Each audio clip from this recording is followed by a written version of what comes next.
విజయనగరం జిల్లా collector MS Diwakar కుడ్లిగి తాలూకాలో పర్యటించారు. ఈ సందర్భంగా ఎమ్మెల్యే శ్రీనివాస్ ఆధ్వర్యంలో నిర్వహించిన జనతా దర్శన్ కార్యక్రమంలో కలెక్టర్ పాల్గొని ప్రజలు అందజేసిన ఫిర్యాదులను పరిశీలించారు.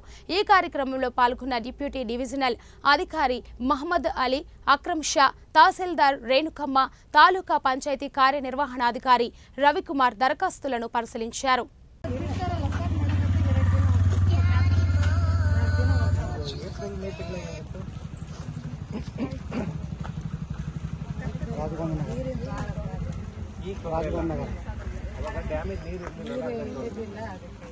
ಬಟ್ ಇಲ್ಲಿದ್ರು ಕೂಡ ಅವಾಗ ಟ್ಯಾಂಕ್ಲಿಂದ ತಂದು ಆಗ್ತಿರ್ತದೆ ಸರ್ ನೀರು. ಇಲ್ಲ ಇಲ್ಲ ನೀರಿಗೇನು ತೊಂದರೆ ಇಲ್ಲ. ಕಷ್ಟದ ಲಾರಿ ಅದಕ್ಕೆ ಹಾಕ್ತೀರಾ ಅಥವಾ ರೋಡ್ಗೆ ಹಾಕ್ತೀರಾ? ಚರಂಡಿಗೆ ಹಾಕಿದ್ರೆ ಯಾರು